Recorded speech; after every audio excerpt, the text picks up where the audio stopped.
Welcome back to the WFT Declassified podcast.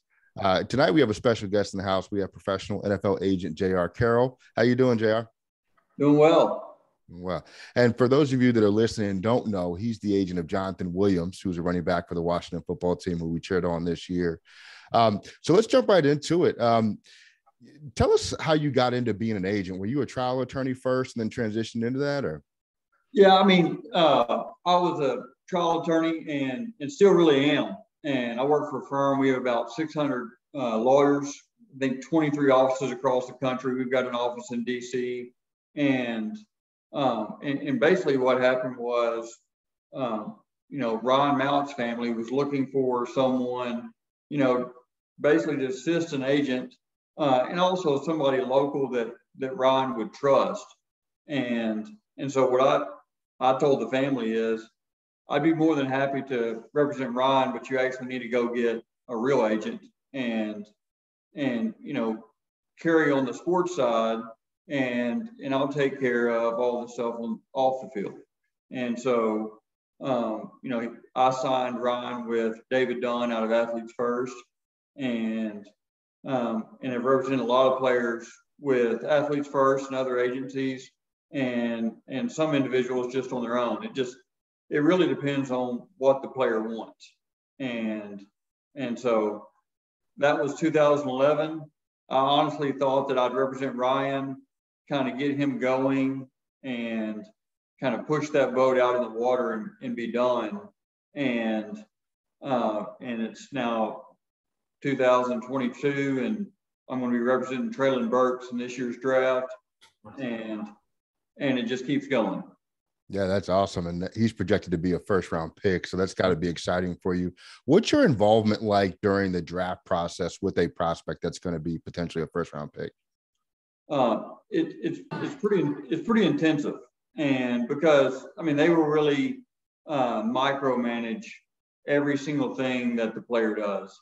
Luckily for me, to be honest, Traylon is about as low-key of an individual as you'll ever meet. He's already engaged. He doesn't really like to hang out with people. What's funny is Traylon likes to hunt, fish, play football, and play Fortnite. And that's about the only thing he likes to do. I represented Kobe Hamilton, and the Steelers, before they brought him on, said, "Hey, what's his nightlife situation like?" And I said, "Unless a fight breaks out at the sale barn, you're good." And they said, "What's a sale barn?" And I said, "It's a place that you buy and sell cows." And they were like, that was going to be the follow-up question there. What's the sale barn? So, and they said, "No, we're talking about Kobe Hamilton." And I said, "Go look at his social media. It's nothing but cows." Yeah. And sure enough, Kobe made the team and with the Steelers, and the front office called me and said, "Hey, we just got off the phone with Kobe, and he drove all the way to Indiana because there's a cow sale in Indiana." And we asked him if he had any intentions of buying any cows. He said, "No, I'm just there to watch." And so when you get low-key guys like that, it's great. And quite honestly, right now, Kobe Hamilton has a huge farm in Southwest Arkansas and loves life, doing exactly what he wanted to do. That's awesome.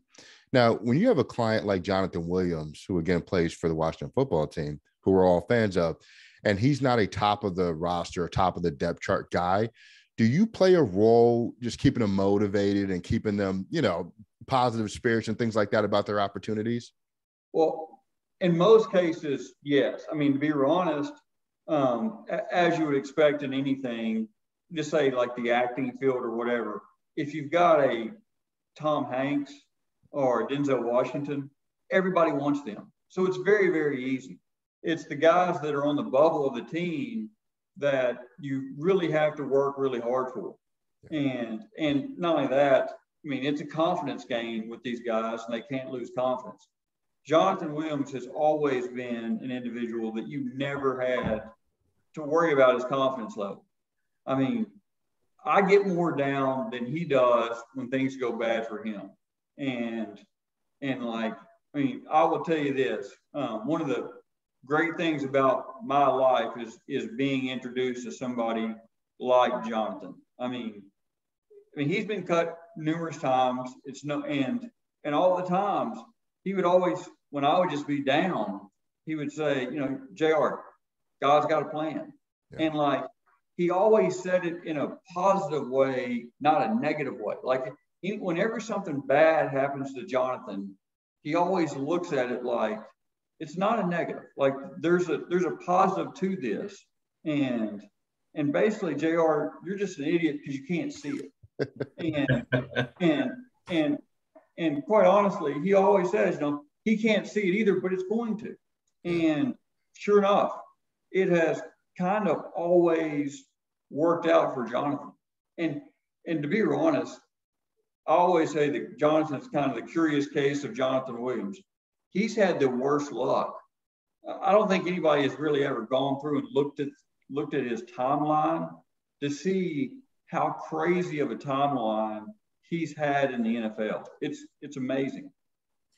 Yeah. To add on to what you were saying there and to Ellie's question, you know, so with like a Jonathan Williams, are you it sounds like you're spending a lot of time, you know, with each client, because everybody's obviously different, their situation's different, kind of strategizing, hey, in particular the offseason right now, I know, you know, there's a couple of teams in the playoffs, but everybody else is full offseason mode. Do you sit down with like a Jonathan Williams and say, hey, okay, here's how we're going to attack off season, right? You have your personal time, your vacation, you start your workouts. Here are teams that options that we're going to investigate when, you know, whatever free agency opens, those types of things. Or is this like a quiet period? Are you guys allowed to work, or how does that kind of take place? And mainly during this period, you're working with the guys that are coming up in the draft. Yeah. And literally, this is a Washington podcast, and it'll sound rehearsed and dumb and fake, but like most of my guys, like when it's all season, like coming December, especially if it looks like they're not going to be in the playoffs, like I'm already kind of setting up vacations and trips somewhere where they can go and, you know, just get away for a week or 2 weeks and just kind of decompress from the season. Right. Jonathan Williams will be in the gym the next day and probably work out 3 times. And and that thing is, that's what he likes to do. That's how he decompresses. But for the most part, as soon as, you know, if you've ever seen the locker room, I mean, what will happen is as soon as that last game, most guys aren't even bringing in luggage. They're bringing in trash bags. Yeah. And they're throwing themselves in a trash bag, and they're literally home by noon the next day. It is that fast. And then they're out to decompress because, I mean, everybody knows the injury rate in the NFL is 100%. If you play, you're going to get hurt. It's just as to what degree you're going to get hurt. No, absolutely. I think you're out of Arkansas, right? I am. And I think you follow the Arkansas football program pretty closely. One of the guys I watched there this season, obviously Treylon Burks is the big guy, but the guy throwing to him, KJ Jefferson, I know he's not coming out this year, but he had a really good year this year. I was very impressed with his play and how he handled this season. I think you guys had 9 wins this year. What were your thoughts on KJ? I thought that he has really developed as a player. He came into Arkansas extremely raw. Yeah. And quite honestly, you know, when you come in that raw, one, you have to have patience. The coaching staff has to have patience, and football is not a patient sport. People want to see results, and for him to kind of grind through what he had to grind through with regard to, you know, accuracy issues and just developing as a quarterback, because he's such a good athlete that in high school, if you're just a really good athlete and you're the best athlete on the field, right, you just kind of let your athleticism go. I mean, it's great to be able to pass the ball to somebody, but if you know that you can just tuck it and still get 20 yards, the coach is going to tell you to tuck it and get 20 yards, not go through your progressions. And Because quite honestly, most high school coaches are worried about winning that game, not developing you as a quarterback. I mean, quite honestly, I would say that Florida did not do a lot to develop, Tim Tebow as a quarterback. I mean, they just basically played to his strengths and really didn't try to change his mechanics, didn't try to give him an NFL style throwing, and he was there for 4 years. No, absolutely. Absolutely. The last one that I have for you, I know you were saying how kind of intensive this period is with some of your clients, and especially with the draft. With COVID, are you doing a lot of this virtually, or is this a lot of this in person in terms of meetings and trips and whether it's meeting with teams or meeting with scouts or anything like that? Is that all virtual, or has all that changed in this process? A lot of it is virtual. With all of my guys, it's in person just because I want to be there. I thought it was very important. I knew that what the NFL was going to do. I teach sports law to second and third year law school students at the U of A. So I've been tracking NIL and the two big topics for me were NIL and COVID. So right. I literally had all of my guys vaccinated very early on. And and what was funny was I literally had a bet with Jonathan because he was the last one to get vaccinated, and he's from Allen, Texas. And he said, well, I don't even know where to get vaccinated. And I said, I bet you dinner that there's at least a place you can get vaccinated within a mile of your house. And he's like, all right, done, bet. There was 3 locations. So good. So he owed me dinner. Very nice. Very nice. So I had a question about just the overall general process of, it's very fascinating to me how the kind of the back channels work in the NFL. And can you explain a little bit about what goes into to you? I know initially you said that, Ryan Mallett's parents approached you, but in general, trying to gather new clients. I know you've got a pretty good pipeline coming out of Arkansas, but what goes into that? Is it like a battle royale behind the scenes with all the agents fighting over each other, or how does that work? It is a cutthroat battle royale. I mean, knives at noon. It really is. And what's funny is I kind of stay out of the fray because I really don't go out and recruit. Literally, the only way I get players is my players talk to other players, and then those players come to me. I represented Jarius Wright. He's from a little town of 6,000 people called Warren, Arkansas.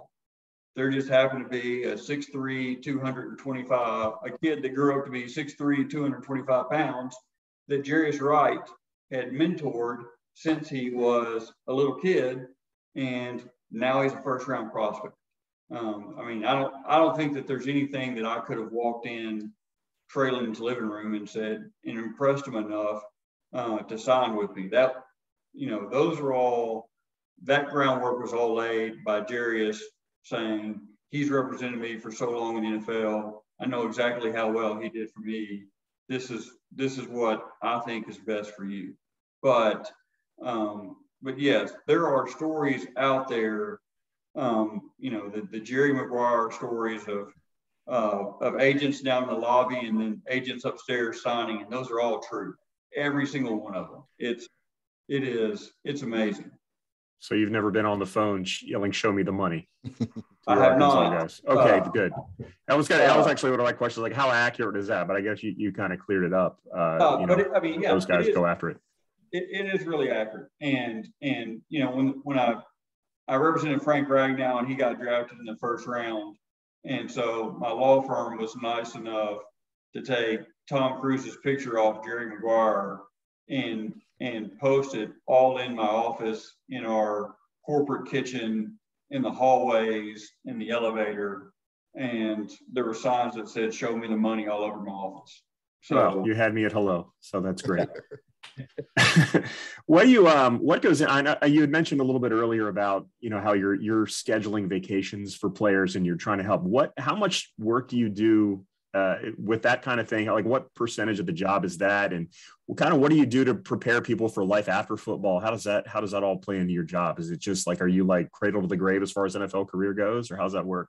I mean, I'm unique, and what I tell my players is, if you're looking for somebody to just represent you while you're in the NFL, I'm not really interested. I used to always say, I want to represent you to your dad, but since I'm 45 years old, I tell them now, I want to represent you to I die.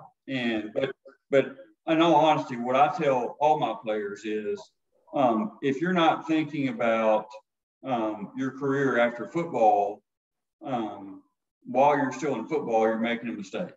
I always tell my players, I can tell you when your last game as a football player is. And your last game as a football player is usually your bowl game, because after your bowl game, you're a business person. And for a split second of your life and of your work career, your business will be football.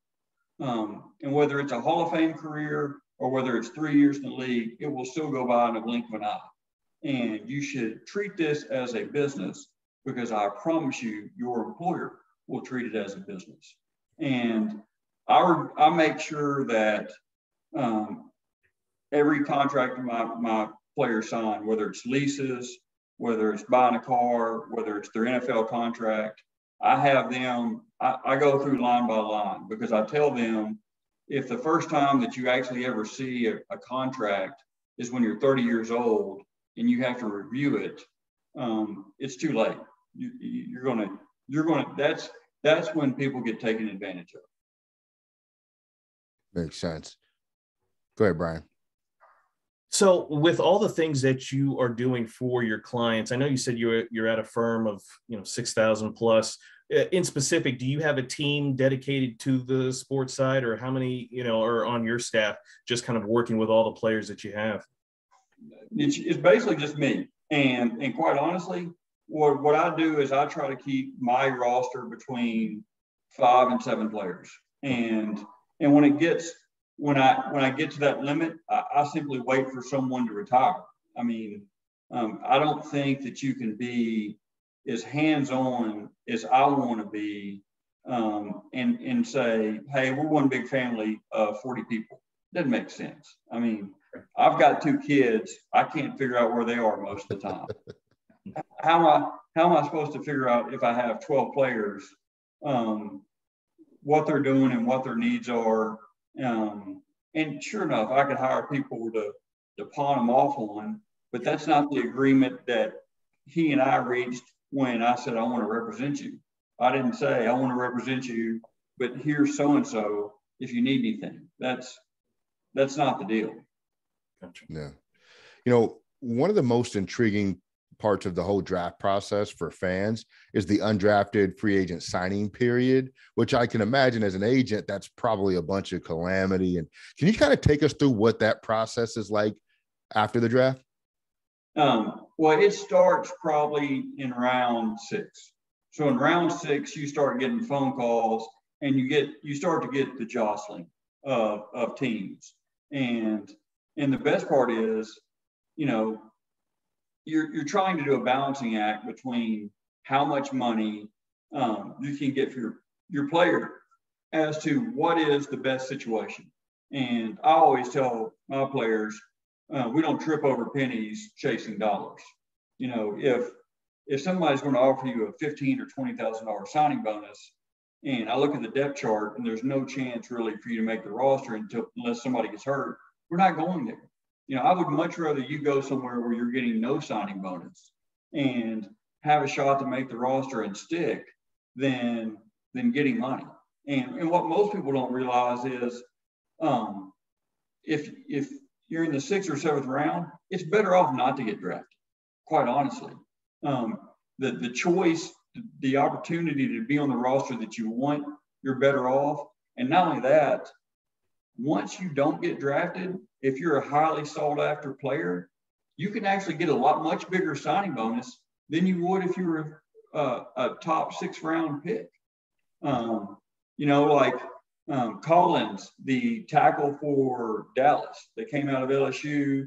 There were some allegations. People didn't know what he was doing, what was going on. He was a projected 2nd round, 3rd round guy. He didn't get drafted at all. The only way that Dallas could sign him was to give him a fully guaranteed 4-year contract. Yeah. I mean, And that's the beauty of being an undrafted free agent is most of the time you were signing for $5,000, $10,000, $15,000 signing bonus. But there are those instances where whatever you can get made, you can get made. Yeah. I want to get you out of here on this question. How do NFL players view the practice squad? Like when they have to sign on to somebody's practice squad, do they look at that generally as an opportunity, or is that kind of like, I want to wait till I can find like an actual roster spot? It's much different now. It used to be, as you would expect, just a lower tier. But now with the change in the COVID rules where you can have veterans on the practice squad, A, it's giving the practice squad a lot more credibility.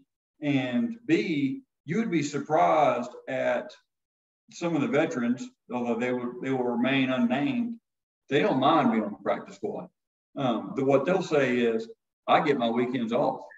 I'm here to practice, and quite honestly, I think that a veteran on the practice squad makes $250,000. The smart veterans will tell you $250,000 for 18 weeks of work, not bad. And I've had, veterans, not guys that I represent, that have said, hey, it's either this or carpooling five kids. I'm gonna stick with this as long as I can. Yeah, I would also tell you that $250,000 for 18 weeks of work is pretty good. Yeah, I would agree with that. I don't think you have to be a veteran to say that. I think most people. Yeah. Hey, JR, we definitely appreciate the time. Thank you so much for stopping in with us, and best of luck to everything that you're working on and all your clients this upcoming season. No problem. Thank you. Good to meet you all. You as well. Take care. Appreciate it.